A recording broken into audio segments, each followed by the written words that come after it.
This week's episode is brought to you by bad timing. You know how when you're skydiving and then you hit the ground and then your parachute, Welcome to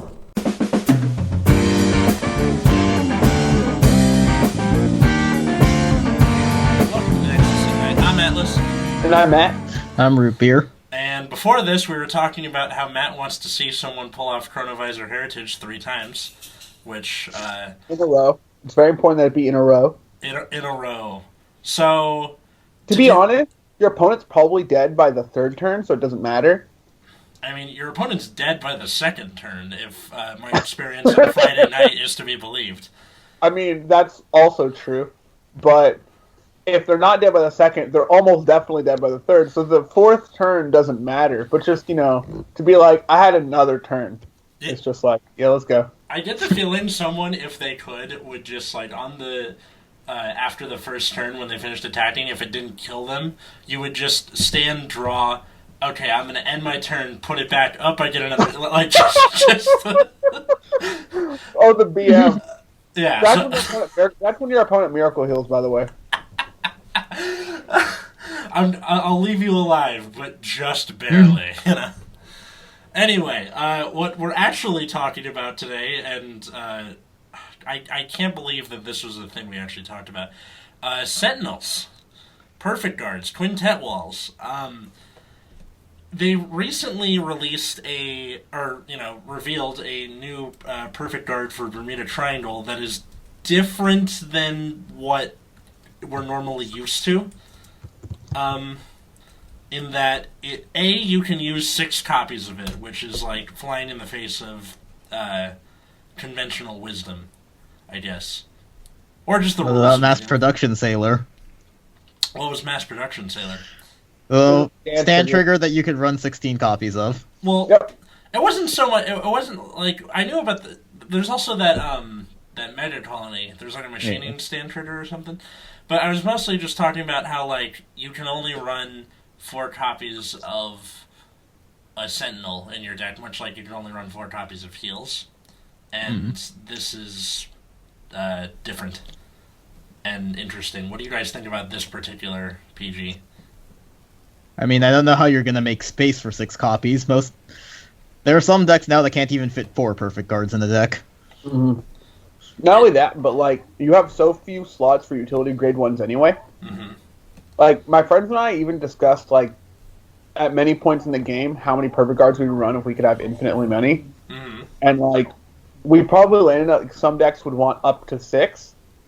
But I think that's even less now, because the grade 1 utility slots are very important for a lot of decks. Although this particular card, it's a fucking Bermuda, right? Yeah. It's generic, it's like, also. Yeah, and it's like... We there's a lot of ones in Bermuda that are, like... important. Okay. I mean... if you're playing one of those stupid limit break archetypes, your utility grade 1 slot's already gone. Yeah. Alright, so the full name and everything, it's Transcend Idol Aqua. And the skill specifically says Sentinel, but if all the Sentinels in your deck are Transcend Idol Aqua, you may include up to 6. Mm-hmm. And then also, you choose a card from your hand and put it into your soul. When it's placed on guard circle from hand, you may pay the cost. If you do, choose one of your units can't be hit till end of battle. If the number of Sentinels in your drop zone is 2 or more, choose all of your rear guards and they can't be hit until end of turn. Also, she has creepy webbed fingers, but that's beside the point. I think this card's, like, okay. Like, I think the card's, like, decent, right? But, like, I don't know how often you're going to run more than 4. Yeah, same. I mean, the good thing is the option is there. You're not forced to run 6, it's that you can run 6. Right. I'm not saying you're forced to run 6 either. I'm just saying, like, I'm not sure how relevant it would be. Like, if it could be, like, 10. And I still don't think it matters. Yeah. I don't think it's drastically different than 6. If I mean, it's like a number, but it's not as many as you're going to run. I'm trying to think of situations where this would be helpful. Like, I've played Bermuda Triangle, like, on purpose, maybe twice in all of my time of playing Vanguard, and what would benefit from, like, putting a card into the soul and or protecting all of your rear guards at once? Aside from the ride chain, that was the first thing that popped into my head. See, that's the thing, is the only thing that would care is Coral now, because she needs more corals in Soul, but... But what about hitting the Pacifica Cross-Stride?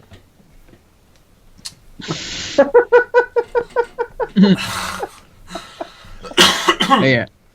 Jesus Christ. Like, Coral's the only thing I can think of that would deliberately put things in Soul, aside from just having Soul as a resource, but... Or like Yeah, even then, I can't think of anything that would want to defend all rear guards at once, because not as many decks even bother attacking rear guards anymore. They either get rid of them beforehand, or they're just going to focus on the Vanguard.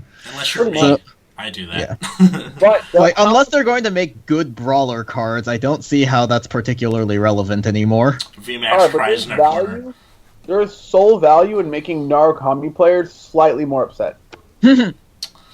Yeah, especially because one of our favorites to kick around, like, he gets so pissed at like any little bit of creep that'll screw over Naruto.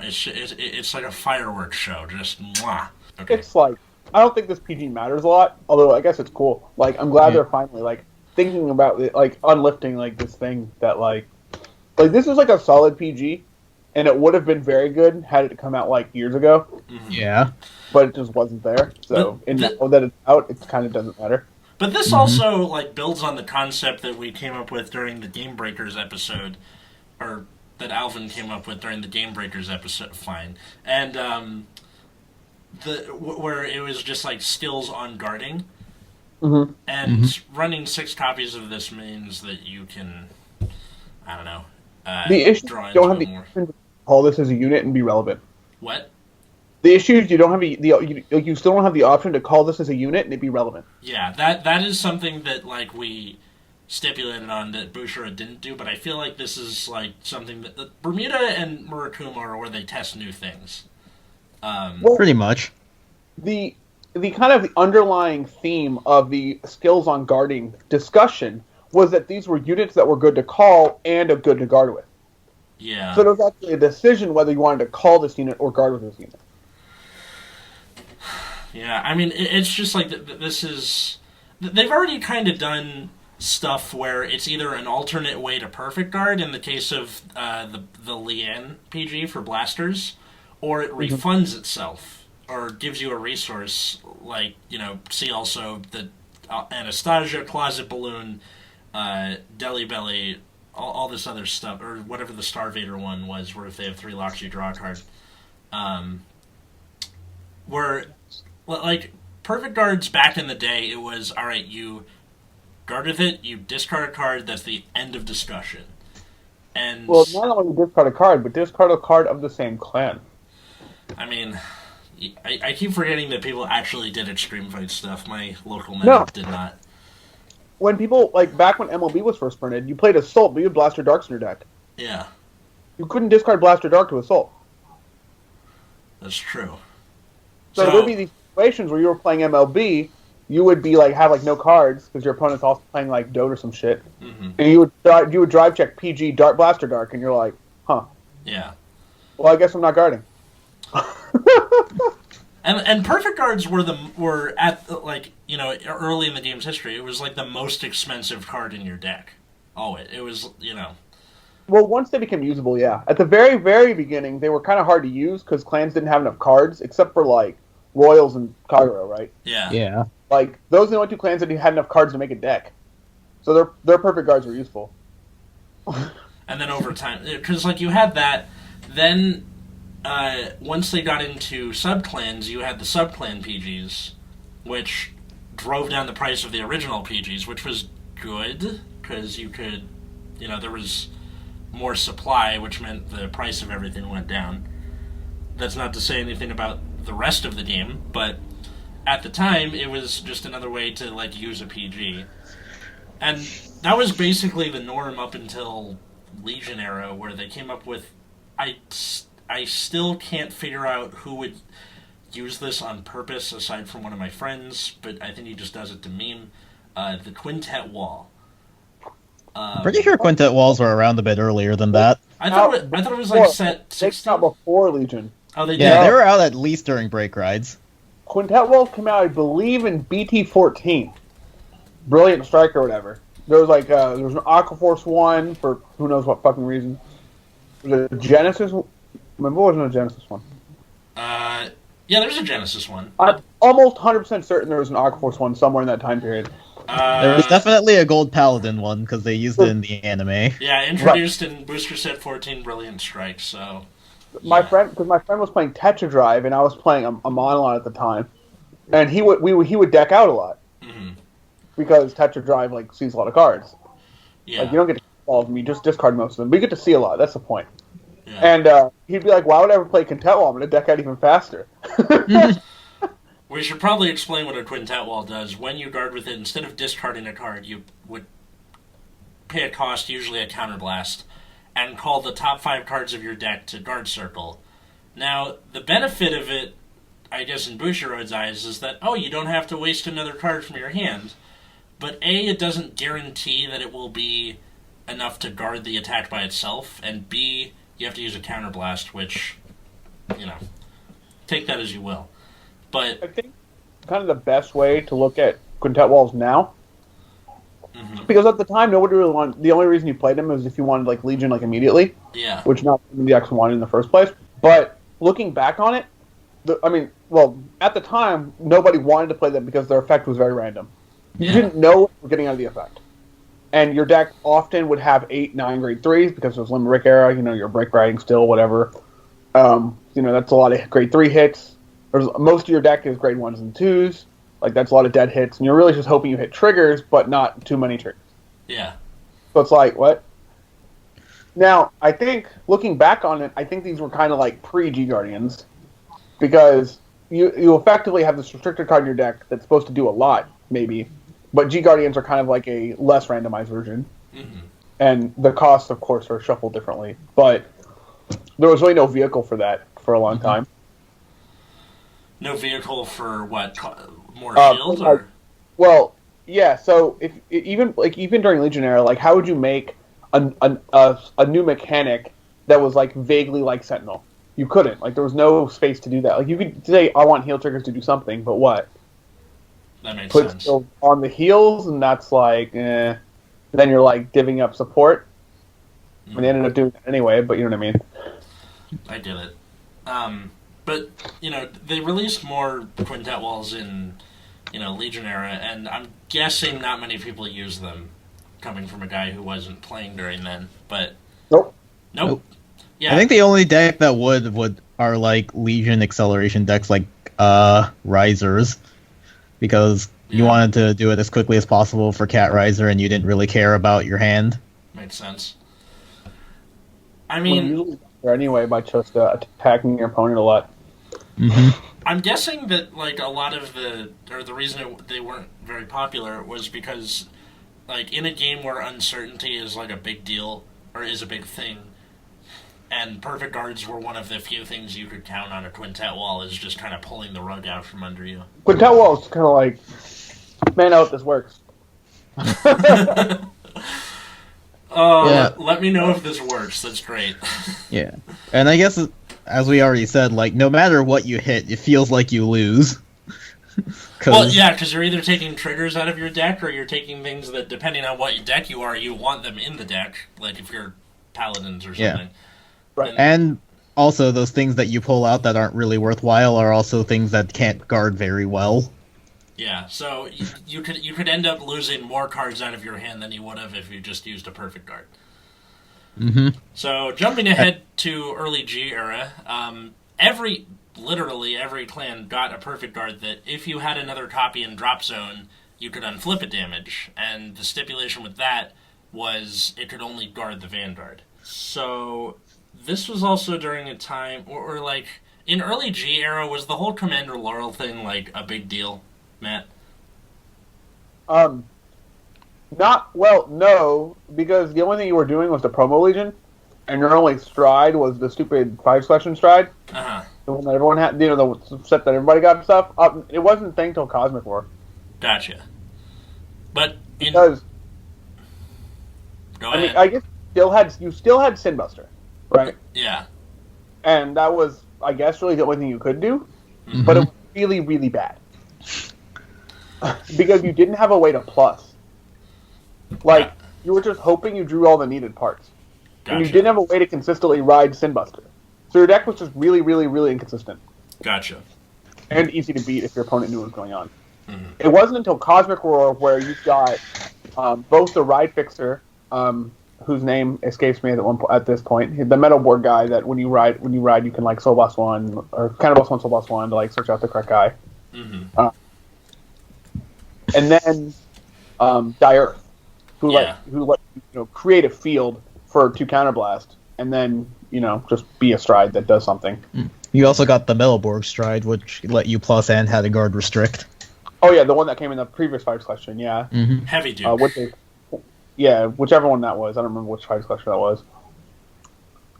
But yeah, so no, lore wasn't a thing until the Cosmic War booster, and even then, I had a tournament the weekend that booster came out Mm-hmm. because Bushiroad always does this crap. Mm-hmm.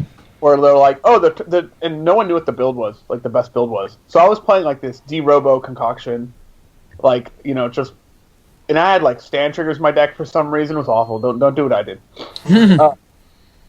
I was playing Reika or whatever her name is, the one that like plus 4K shuffle back. Then if your Vanguard's over 37,000, like draw. It was terrible because at the end of the day, you just want a bunch of D-Robos in your deck, and she was not a. Also, stand triggers are terrible. But it turned out that by like a couple weeks, we knew that it should have been Break Rights and Buster, like Gotcha. almost. And that deck was broken, and it is unfortunate that Japan never got to use that deck Why? because they restricted loyal to one in Japan, like right as Right. GR started, Right. and they didn't unrestrict it until like G Guards came out, Yeah. or like So, but like it was a big deal because if you attacked a rear guard when you had a board with Laurel on it, that was pretty much all but guaranteed to get you your restand, or at the very least, like take out a bunch of cards out of the opponent's hand. yeah. Before G Guards, you would drop like 4 or 5 cards to prevent, and like that's just not even worth. Because like the unflip PGs were 99% of the time better than the original. The only like reason you wouldn't run it is if you needed the name for some reason, like if you were still running a sub clan. Well, at the time, people were playing a lot of Abyss. Uh-huh. People were, and they would still play the special PG. They were playing a lot of like even like the Royal like Thingsaver decks would still play a lot of those PGs. Like there's just really not a lot of the. I mean, there's really just no reason to play old PGs. Yeah. You were explicitly thinking about D-Robo in particular. Yeah. I also noticed that like Sentinels, despite being a staple in almost everything, I'll just say, that they weren't really putting them in trial decks until the G era. Right. Which was kind of ridiculous, I think. I mean, for a while they were kind of like the only annoying thing to get. Like, oh, do you have your PGs yet? Oh, I have 3, or something stupid. Yeah. Mm-hmm. And they're kind of like, I'm playing this clan, I have their PGs. Like, I'm in there. Mm-hmm. And it wasn't a big deal. Like, I don't know. I do agree that some PGs got, like, really out of hand. But I think now that they're printing skill PGs, it's a lot easier to print, like, vanilla ones. Yeah. So, like, I think before, they weren't printing PGs with skills, and then, like, at all. So I think it's fine to not have them elsewhere. Yeah. Speaking of PGs with skills, when did that kind of like start happening? Was that like GBT09 era? No, before that. Before Because that? when they started introducing keywords, because they started making keyword PGs. Right. Right. We had stuff like, I think it was around 6, that one that started, because I think that's when we got Hope Keeper. Right. Yeah. So a lot of these, around, I guess around GBT06, you would start getting PGs that either recycled themselves or did a still on rear guard. In the case of Hope Keeper, it was when it was in Brave, when you called it, you can counterblast 1, it would get +2, and then go back to your hand at the end. So the idea was to like rush, and then you get your PG back at the end of the turn. But you also had stuff like, around 10 or 11 or that kind of thing, you would get these PGs that would refund themselves. So stuff like Closet Balloon and Anastasia, that when you PG with them, if you met this condition, you would draw a card to make up the cost of discarding. So Plaza Balloon was having another copy in Seoul with Anastasios, Thunderstrike 4, stuff like that. I thought that was pretty neat, especially like over time where these attacks were getting so big or so frequent that 2 cards out of your hand for one attack was all like that was painful depending when it was. You know, like that's what it ended up being at the end of the G era, or where we are now, I guess, because you have the Extreme Battler one where you counterblast to draw, or Deli Belly and Great Nature where you Soul Blast, draw a card, and unflip a damage. Which, God, I love that thing. Yeah, lately it seems like they're going like all over the place with the skill PGs, because at first with stuff like Hopekeeper and the Bloom one, it was like when you called copies of it, you could return them to hand, so they were kind of searchable PGs. And I think in that set too, we got the Nova Grappler one where you counterblast, give something 10k and intercept, so it kind of like it was like a functional extra shield. Yeah. Well, and then like around 9, they started giving like recyclable PGs because that's what they introduced Ezra's. But then at the same time, they made stuff like what was the Thunderstrike one that wasn't that good? Anastasia? Like, no, that was an 11. They made another one. That was 12 actually. Gold. Oh, 12. Yeah. Yeah, that was 12. They had another Thunderstrike one that Wyvern, whatever, did something gold. stupid. I can't remember. Yeah, but like it's weird that like different types of still PGs fell into different camps. Which one do you think was the best? Aside from Ezra's, that's like the best. That's the goat of PGs. Apart from Ezra's, which was the best? Yeah. I don't know.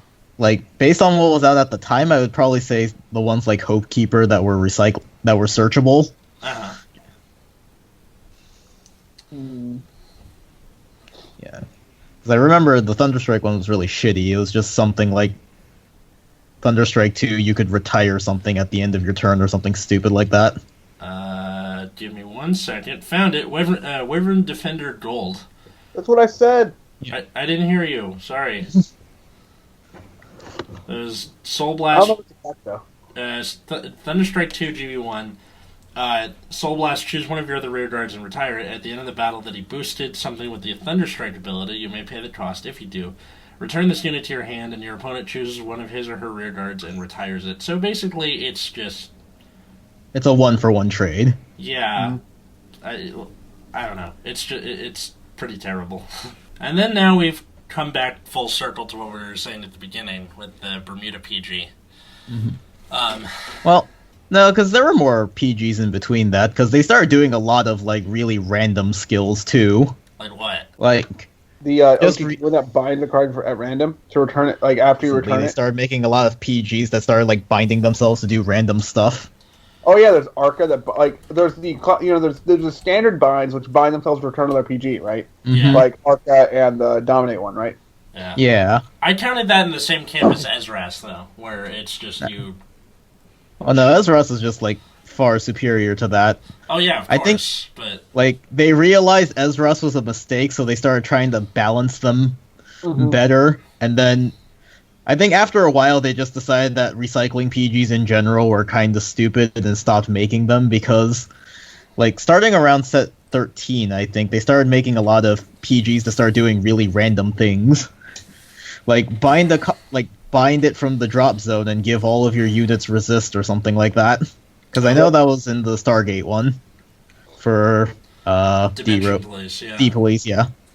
And then there was also the Aquaforce PG that was Blue Wave, where you bind it, give something back row attack. There was also the Revelation PG, where when you guarded with it, you would do the Revelation. And then also when it was retired from Guard Circle, if you had a copy of her in Soul, you could Soul Charge too.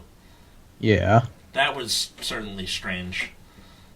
Yeah, it was like, they realized that recycling PGs were broken, so they stopped it, but then instead of just giving everyone a refunding PG like Anastasia and Closet Balloon, they just started doing really random shit.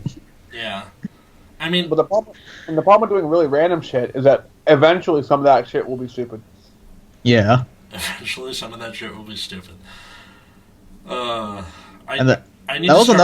What? Go And ahead. then another trend that they started that was basically like after a while they stopped making GPGs guard only the Vanguard. They could guard any unit, and then randomly they started making ones that could only guard the Grade 3 Strider boss. Yeah, Or that only was guard like sub-clans. Yeah. or archetypes or whatever it was. Like where's Mega Colony? Like the Mega Colony one could only guard Dark Phase, the Victor one could only guard Victor. But then they would also keep making PGs that could guard all units too. Yeah, like Deli Belly, which came out at the same time as the Mega Colony one, could work. It's just that the refunding ability was Big Belly specific. Mm-hmm. So odd. Anyway, the Black Weevil, Adherence Mutant Black Weevil, the other skill aside from the PG skill is from Drop Zone. You could bind 2 copies of him, draw a card, and countercharge or soul charge. Yeah. So like it was some odd shit. Like Yeah.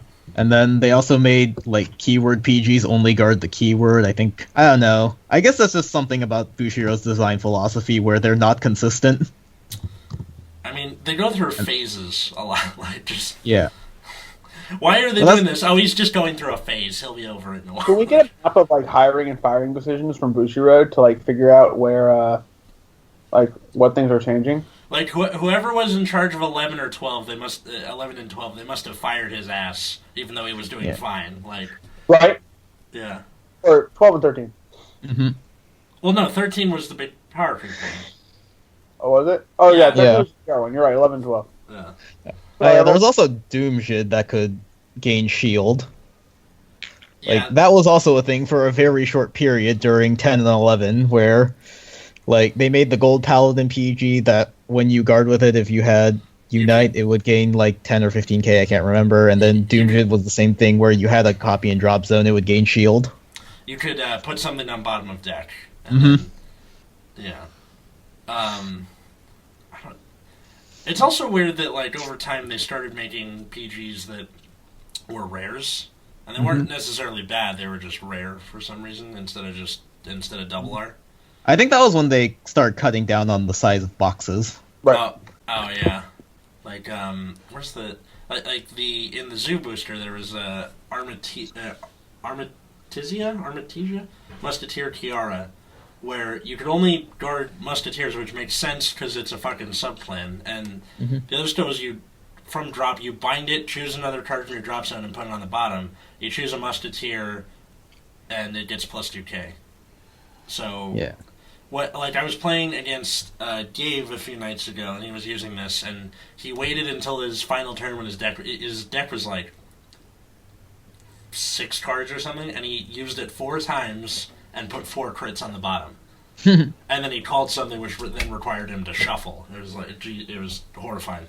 But yeah, so there was that, and then I don't know. I guess now we've come full circle.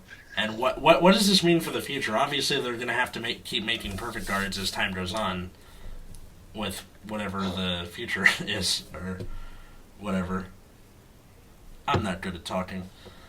Well, I assume what's going to happen is they're going to keep making like skill PGs and like keep bouncing around on what they want and what they do until they actually make a broken one. Like inevitably that's what has to happen, right? Yeah. Is they're just going to keep making random ass PGs that do actual random shit, and then they're going to make one that's like on guard, kill a guy. And you're gonna be like, what? Or on guard, choose a circle. Choose a circle, retire all units in that circle. I mean, I'm cool with that. Just like what? Like why? Yeah. Just like ignoring resist even. Also, there's this very brief phase they had during sets 11 and 12 where they would give... Actually, maybe starting set 9, where they would start giving people, like, new quintet walls with skills, and then, like, after set 12, they immediately stopped. Yeah, Yep. and look no further for that than... Wait, here's Sentinels. Down in Murakuma, where are you at? There was... What? People actually play the quintet wall in Murakuma. It was like, what? Found it! Alright, so, Loveaholic Stealth Road, Teminoi. So you counterblast Soul Blast because Murakumo just didn't have enough costs to begin with. When this unit is placed on guard circle from hand, you may pay the cost. If you do, call 5 cards from the top of your deck to guard circle, and if you call the unit with the Shadow Stitch ability, she gets plus 5 shield on the battle. Then also on guard circle, all your other grade 3 or less Guardians get. When this is retired from guard circle, you may put this card on the bottom of your deck. Yep. Why? Why is that cost that steep? Because they hate Murakumo. Okay, again, Murakumo has a give rear guard attack or give rear guard drive checks that cost Counterblast 1, Soul Blast 2, discard a card, discard a card, and then have another relevant effect or another relevant cost. Then you look at what's his name, Alfred. His cost is what? Soul Blast 1? It's Counterblast 1, I think. Or was this Counterblast 1? Yeah. Whichever. It's like a third of that. It's like what? Both of them involve dropping a card, which I guess makes sense, but the Counterblast 1, Soul Blast 2, and also the Alfred one just always gives Twin Drive. Yeah, and the what's his face, the Murakumo, the Murakumo one just gives whatever he picks a drive check, so you have to do a grade 3 if you want the Twin Drive. Right. The only thing you can say about the Murakumo one is but you can call the thing. You call the thing it gives a skill to, so you're up a unit, right? And you're like, sure. Is that worth Counterblast 1 Soul Blast? Or is that worth, Soul Blast 2? No. Fuck no. Fuck no, it ain't. Or whatever. A call for a turn is not worth Soul Blast 2. Not even close. Yeah. I'm also... I kind of like their idea of having these PGs that return to your hand so that if you call them, it's not a big deal. Stealth Road of the Silk Umbrella Shizune, which was Soul Blast when the attack of Shadow Stitch ability hits a Vanguard, you may bounce it to your hand, which that kind of sucks. But you had stuff like that, or Seawall Banshee, or things that you could basically get more mileage out of a PG. I feel like that is better overall than the refunding PG. Mm-hmm. Most of the time, unless you're in Grey Nature, then you have Fine Coat Maltese who just all right. So it's it still is from the drop zone GB1. You choose 2 of your rear guards that are successful and retire them. At the end of your turn, you may pay the cost. If you do, search your deck for up to 1 Fine Coat Maltese, reveal it, put it into your hand, and shuffle. What bothers me about that is that you don't really run enough success units that are on the board at the same time. Because usually what will happen is you have one thing with success, and the other side is either Big Belly or Crayon Tighter. So, right. I mean, granted, Big Belly himself has the success ability, but you want to keep him. So it's just kind of odd. Also, you have to then search the card anyway, which means you don't really get more mileage. You can just get to it quicker. And in a deck like Grey Nature, where you have, around 10 cards in your hand at any given time, you're going to run into PGs. Probably, yeah. Compared to Seawall Banshee, which is GB1, Soul Blast 1, you drop a card, you choose another copy from your drop zone and put it on bottom. When this hollowed unit is retired, if you have a Vanguard with Night Rose, you can return it to your hand. It does kind of suck that you have to drop the card for it, but being able to then call this from drop on the next turn and doing it anyway. I hear a lot of Night Rose players are running 3 copies of this and 1 copy of a vanilla PG like Gustion or Freddy the Ghosty. This because you can have PGs ready for whatever is needed, and then the Gustion literally just for the G guard that calls something from drop, so you can have a PG that way. I've not seen Night Rose do anything, so I wouldn't know. Yeah, same. I mostly have been getting my information from Commander Jaime, so... Yeah. Night Rose came back very briefly, and then Chaos became super broken, so she died again. Yeah. Until something kills Chaos, a lot of decks are going to be oppressed. But kill that, which is already... Wait, you mind going? What? It's okay, Gears will be the best deck in the format again. Gears is pretty good. I don't want that again. I just got over the PTSD. You know what's really good against luck? Taking extra turns. Yeah, that's true. As it turns out. Yeah. Yeah. At least Overlord went away. Overlords have gone away? Yeah, I think so. I think Victor was able to keep up with them, and then Gears kind of pushed them out. Oh, good. I have Victor now, so that's cool. Alright, go Victor. So referring back to the Game Breakers thing with the guard skill, I feel like they should really be combining, PGs that do things on guard circle and also the either the bounce effect or being able to recycle themselves as time goes on. Like if you combine something like Seawall Banshee with something like Deli Belly, it would be truly amazing. And granted, it would do a lot compared to the original. Hmm.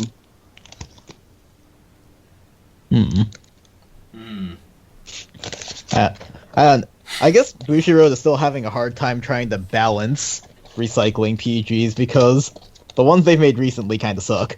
Yeah. Not even making that many of them recently. Yeah. Because, they made Ezros, it was too broken, and then they made, I think it was Enigman Calm, which was good, but then Burst was still a bad deck. Enigman Calm, because I totally forgot his ability. Anyway, okay, so it's Burst, GB2, you counterblast, Soul Blast. At the end of the battle that your Vanguard with the Burst ability attacked, if it's 40k or greater, you may pay the cost. If you do, return it to your hand, and if it's 45k or greater, you countercharge.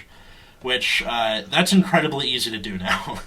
Yeah. With the new Gala. Well, it was incredibly easy to... Well, it was fairly easy to do before, but, it still doesn't... the deck's just not good, so it doesn't matter.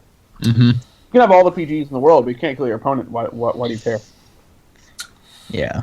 And then there was Arca, where you had to bind, it's a copy of itself and then a ZTB trigger to return it to hand, which was...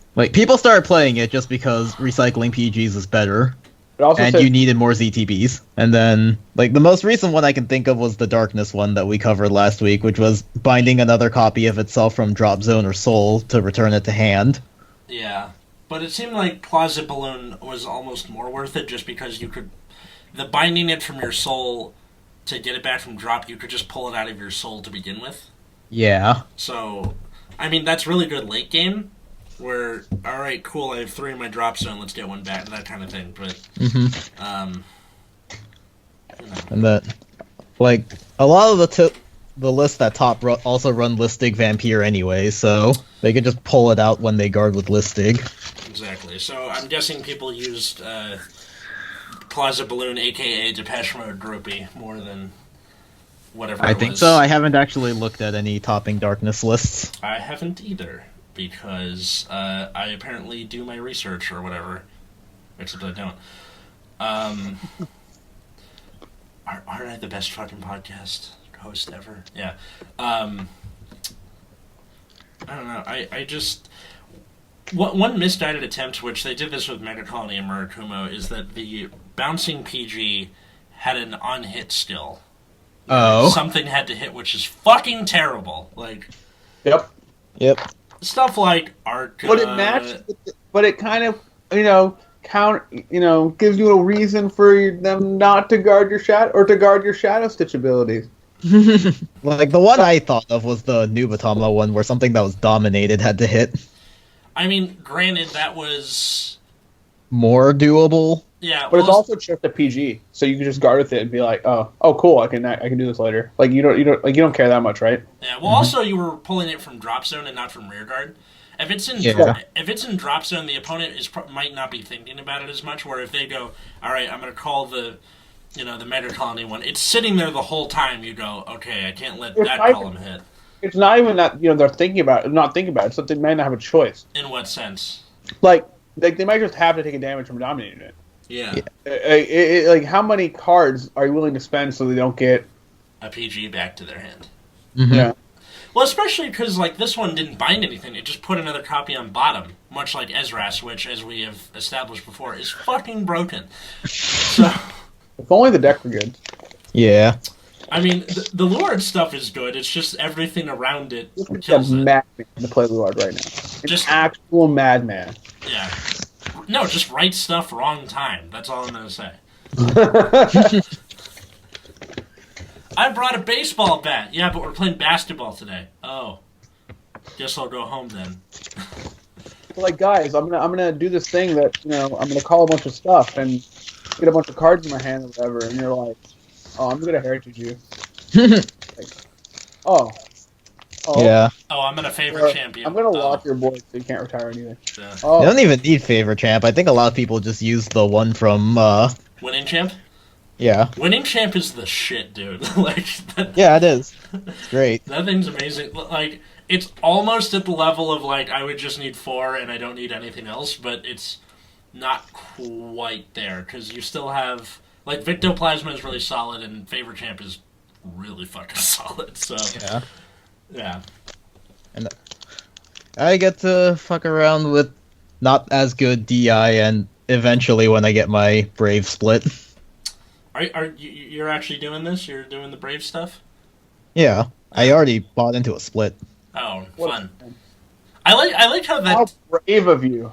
A fun dumb backstory to this. So, this deck has been in our group of friends like for the better part of a year at this point, like unintentionally. So I had it for a while, then I sold it to my friend Jared.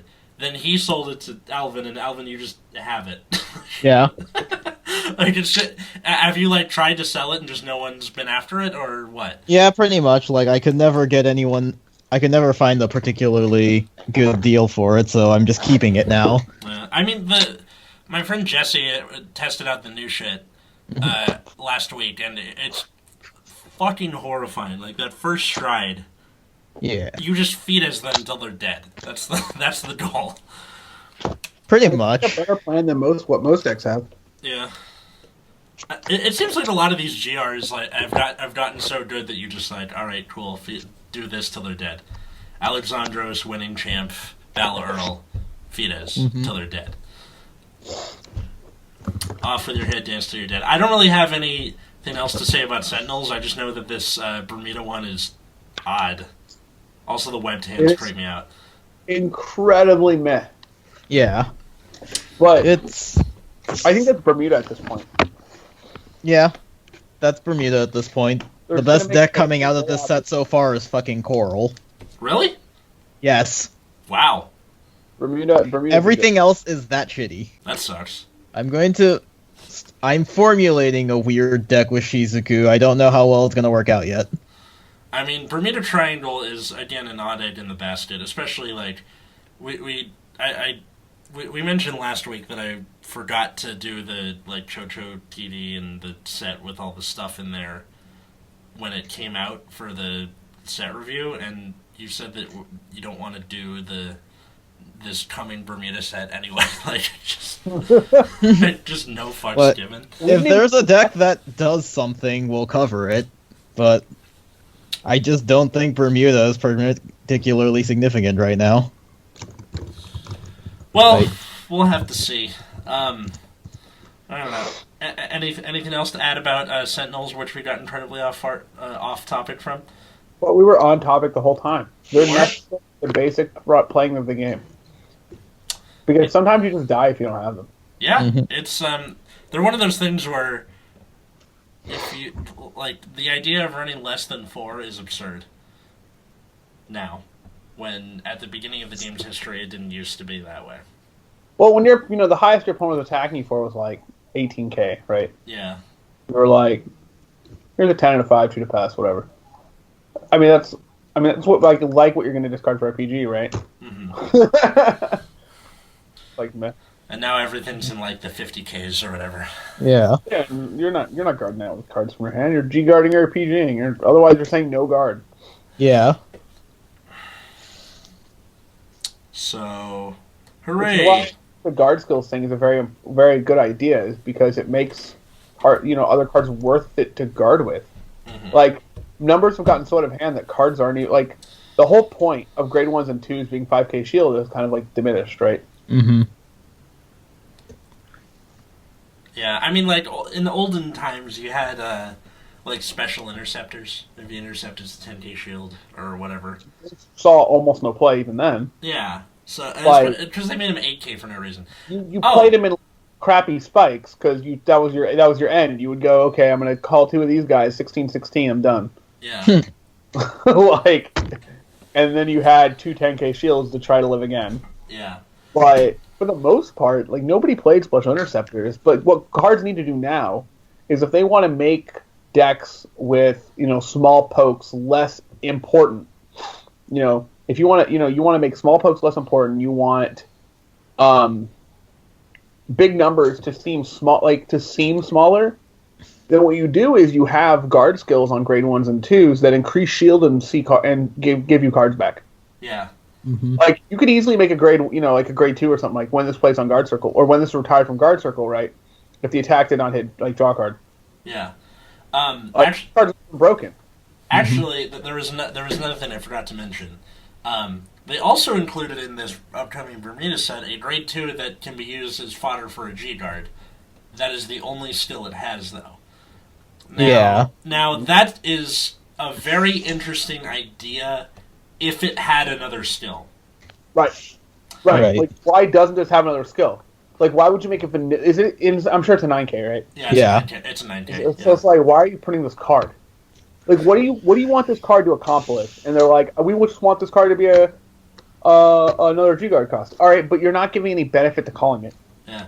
Granted, this isn't a deck that it bounces stuff back to your hand, so that at least makes a little sense. Like but there's still no reason to call it. Exactly. Yeah. Like, give it make it even like a 12k attacker. Yeah. Or whatever, right? That would be better than what it is. Like that would make the card feel more like complete. Yeah. Or the card feels like they made half a card. Mm-hmm. Definitely. Like heal triggers have another side. They heal you. Yeah. Yeah. I mean, and now they're making heal triggers that you can bind 2 copies to like countercharge or soul charge. Mm-hmm. Which is brilliant, and that I like that they make them sub-clan just to, like, if you want to run them, and they're doing fine with that. Keep that up, but... Oh yeah, these are much better than the fire selection heals. Yeah. They also don't only work when you go into one specific G-Guard, especially since that G-Guard might be shit. Yeah. Yeah. I don't know. Whatever the other one does. And what's cool about the Spike Brothers heal is that you can get it with jelly beans. Yeah, that's true. Yeah. And Spike Brothers more ways to get heal triggers. Yeah, you can search it with jelly beans and then proceed to misplay it on the Nexus Core YouTube channel and get yelled at by living proof. That's like... Don't misplay it. How hard is that? I mean, I'm pretty dumb. Like, just read your cards. It wasn't a matter of like knowing what the card did or not. It was just like misplaying because I didn't know the ins and outs of the deck or what to do in that situation. Oh well, you chose to lose, right? No, I won in that game actually. Oh, you won it. Oh, okay, must be nice. Yeah. Well, because as it turns out, Spike Brothers is a very strong deck. Anyway, in any case, I think maybe like this is like the start of something with Booster. Like, in order for the G Guardian thing with also a rear guard still to be connected, you would have to be like either find a way to put it back to your hand by the end of the turn, which in Bermuda is very easy, or something like when you intercept, you can then call it G Guardian. That would be kind of neat. Yeah. Sure. But it would still need to do something on rearguard to be worth playing, because grade 2 is such a tight space. Yeah. Like, almost no deck will want to sacrifice their grade 2s for some cheeky utility that you're not always going to have. Yeah. Or having a grade 2 where you're like, I'm just going to throw this in here for the hell of it. No. You do that in your grade 1 lineup.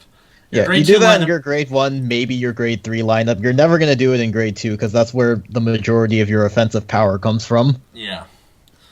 So, step in the right direction, Bushra, but I'd maybe try again.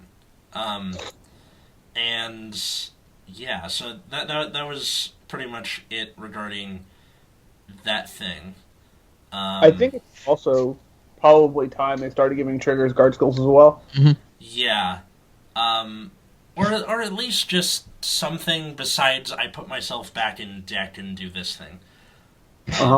Well, now we have a 0 power critical trigger that can double the attacking power of a GB2 unit. That's pretty neat, though. Look, I like that. I don't want to talk about this card right now. I'm still tilted. Still what? Thinking? Can't read. All you need to know is people are unable to read. Yeah.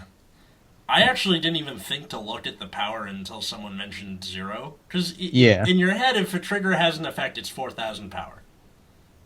Mm-hmm. And 3,000 power. that too, but Yeah. mostly 4,000. Oh, wait. Well, wait, it can double any unit's power. It gives it a crit if it's GB2. Gotcha. Right. Let's see. Yeah, what was the full skill here? It was... It was GB2, Yeah. Counterblast 1, return it to hand. When it boosts, you can pay cost. If you do, until end of battle, double the boosted unit's power, and if it has GB2, then it gets crit +1. And then increased by its power when it's boosted, which means not the base power. If its power increased or in some way when it's boosted, then Yeah. you So- double that. So it's like a tapering beaver, where if you boost and it hits success, then you double the power. So if it's like, Mhm. all right, 17 and 13, that would be 30. You then double it to 60. I'm pretty sure there have been cards that specified original power before, so that is a distinction Yeah. that they've made. Yeah. That no. Just for anyone that tries to argue this point in the future, like, they have, in fact, printed original power before. I can't think of a card off of the top of my head, but, like, I know for a fact that they've made this distinction before. Yeah. Still pretty neat though. Hooray! Anything else to add? Oh, also, if you need a source for original power, the mechanic of Stride uses the original power of the Vanguard. Oh, nice. That works. Hang So on. yes, So if original you power is a have distinction. Crossbred, it doesn't matter because it only looks at original power. Yeah, so we have a Stride gives us a basis for original power, so Yep. yeah, don't argue that as far as the doubling of whatever increased power. I'm just gonna call them all stupid. All right, and as we come to the end of the episode, we have our new favorite segment. I can't believe you said that. Wait, you're kidding, right? Now, this week it is referring. It has to do with the episode topic, which is Perfect Guards, and this comes from Vanguards. And the guy put up a picture of Transcendental Aqua, the Perfect Guard we were talking about for a lot of the episode, and it says, "This is bullshit. Of course Bermuda get more special treatment." And he's got like the eye rolling emoji. When was the last time Bermuda Triangle did anything relevant? Okay. When he says special treatment, does he mean like special in the like unlimited like access to cool shit that other people don't, or does he mean special like special Olympics special? Like special in the comedic sense. Yeah. Yeah, makes sense. I mean it's something different that other people don't have, and yeah, she has webbed fingers, which creeps me out. But like just Jesus Christ, it's not that good. No, it's not. It is not that good. Like, Speaking it is of an average PG. With the capability of running more that you're not going to. Yep. in the continuing saga from last week. Oh God! Wait. So Matt, you have one with the same guy from The last same week. guy from the subreddit. So last week it was the guy. What did he say last week? Or Or God what damn was it! I get to ask me this right now. or what was it about? It was his saying how he's skillful for playing a different, like not Right. the meta deck, right? Right. This is the continuing saga, and this is about Night Rose in particular. So I need, because that gives this quote some context. I mean, granted, Night Rose is a hard deck to play. That's all I'm going to say. But, All right. So start quote. TBH, Negrolaxy, and Negrobone are pretty meh. Adding them to my list, I think, is going to make it inconsistent and lose offensive power. I'm going to try them because I like the fact that you're taking your time to try to help me, but those are my first impressions. End quote. I mean, more attacks and more calls from drop zone is a lack of offensive power. What? Like, And his list was inconsistent as shit to begin with, so I don't know how it's going to make it more inconsistent. Yeah. I just can't. I don't know. People, I can't come up with a sentence that expresses my feelings. This You are made of stupid. Made of stupid. The George Takei meme. Oh yeah, I don't want to work out because it makes me tired and I'm not getting any skinnier right away. Meh.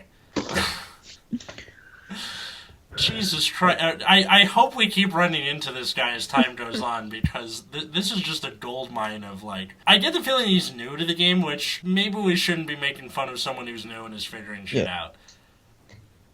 But it's also really fun. If you're gonna get interested in the clan, you should probably learn how it works.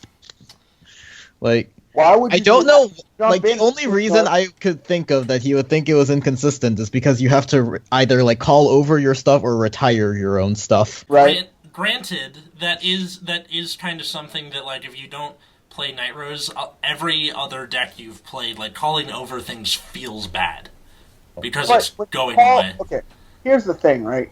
When you're retiring something to call something, that's not a minus. It's a 0 except the unit's standing. Yeah. Like, I don't see how you could even convince yourself, even in the framework of just never playing Nitros, like, from just a card value perspective, how you can convince yourself this is bad. I mean, it just feels like, weird. Like, plus a card. Yeah, but like, if you're going to get into the clan whose gimmick is specifically manipulate the drop zone, you should probably like understand how it works before you start trying to build anything. I mean, like, so what I do when I come up to a new thing, right, is I copy whatever the most meta version of the deck is, and I play it, and I'm like, oh, this is pretty good, and then I make small changes, because unless there's something new and wacky, you know, it's probably not gonna be better than whatever everyone else is playing. No reason to reinvent the wheel. Like, do people miss stuff? Yes. Do people miss stuff often? No. Like, you can play interesting stuff, but don't call it like the new version of the deck. It's just, oh, I'm testing this to see if it's better, and if it's not, that sucks. If it is, cool, you did it. But the latter probably won't happen very often. I mean, in essence, these games are mostly like. Deck building, in a sense, is just a series of failures. Like, you're going to create a lot of bad decks before you create a good one. Mm-hmm. Feels, makes sense. Which is why, like, the standard, like, mid-rangey kind of, oh, I'm going to just grind out my opponent are, like, the easiest to build because it's pretty easy to understand. I want a bunch of cards that gain value. Yeah. But when you're trying to say, oh, I'm going to come up with a sweet combo deck, it's hard to get all those pieces right in the right ratios. Mm-hmm. And the right backup. And the right what? Backup plans. Oh, backup plans. If any. Like, sometimes it's correct just not even have a backup plan, just go all in. Yeah. But people are so convinced of, oh, well, how do I beat this? It's like, well, how often do you expect to encounter this? Unless it's Link Joker. Yeah. Right. And also, more importantly, how often does encountering that actually affect your plan either way? Because this game is pretty linear. A lot of times, plan A is the best plan, and your backup plan is just, how do I make plan A work again? So your backup plan in Vanguard is always drop your hand and attack them. Yeah, basically. Yeah. But even that is just like, God, I'm still trying to get plan A to work, I just need them to be at higher damage faster for it. But I think the thing with this guy is that his plan A isn't everyone else's plan A. It's like plan Sigma or something. It's G-Zone in 2018. What? Guys, Obadiah in his G-Zone in 2018. Yeah. One of my friends has Obadiah in his G-Zone in 2018. Granted, this is before the release of Rosal, so I kind of get it, but now that Rosal's out, shut up. That could have been a Dragoot. What? That could be a Dragoot. He has Dragoot. Yeah, that could be another one. He has two. That could be another one. Okay, he doesn't. It could be a boat. It could be a boat. He's got the boat also. Look. That's, could be a guard. That's not even the point anymore. It could be anything. It could be a boat. It could be anything. It just doesn't have to be King Boo. We get it. Yeah. Right. King Boo doesn't do anything. If you're striking King Boo, you've already lost. Mm-hmm. Pretty much. Also, King Boo is cuter. Look, the Boos in Mario are super adorable. Really? I never found them adorable. I found them funny looking. Like, they have this stupid tongue. Oh man, they're great. All right. Okay. If ghosts look like that, nobody would be scared. Well, guy on Vanguards and the guy from last week on the subreddit, you have officially showed up 2 weeks in a row, which means you get some kind of award for stupid, I guess. We should really make up like a Darwin Awards or something for this. Okay. Like, the Morikawa Awards. I have a dream that one day the Vanguard community will be able to read and think critically. Yeah. You know what the worst part was? Like, I signed up for a job where I had to sign a non-disclosure agreement, and then I'm trying to put that job on my resume now, where I'm trying to figure out how to put it in there without violating the non-disclosure agreement, and it's really hard to look at the legal writing and like try not to zone out. I'm like, come on, reading is hard. Reading is hard. You can get through this. Reading is hard. Anyway, that is something you probably could have asked your supervisor, is how do I list my job descriptions without violating my non-disclosure agreement? Yeah, I emailed her, so hopefully I get an answer soon. But yeah. Anywho, you can I'm find glad my job doesn't have a non-disclosure agreement. What? I'm glad my job doesn't have a non-disclosure agreement. Yeah. Same. Well, this was like a temporary thing, so I kind of get it, where I'm not supposed to be there for longer than like a month. But right. You know how the There's workforce is. probably some like generic title they'll give to you. Mm-hmm. Yeah. You're like call yourself a systems Yeah. something stupid, right? Or you're you're probably just gonna have to like make up a job description and then say that you were doing that through whatever temp agency that you got placed with. All right. Yeah. My name is Atlas Novak, and I'm an office bitch. I mean, like they'll give you a title, right? Yeah. And then you'll just have to describe like, oh, I just and you'll describe something very vaguely. Yeah. Yeah, like help file whatever stuff, enter items into a database, blah blah blah blah blah. Or like managed and corrected database information for this website. Yeah. Like that doesn't mean anything, right? Yeah. That's true. But like it sounds almost impressive. Sounds almost impressive, especially if it's like a company that people know. But anyway, right. You can find us on another company that people know, which is Twitter, at Nexus at Night, or me at Atlas Novak. You can find me at Wiggums, 2Gs. You can find me at Plasma Eclipse. Or what was your blog again? Lightning Fish WordPress. Yeah, lightningfish.wordpress.com. Yeah. And we hope you have a wonderful St. Patrick's Day. Please drink responsibly. I know I won't. Until next time, I was Atlas. I'm Matt. And I'm Root Beer. And have a good night, everyone.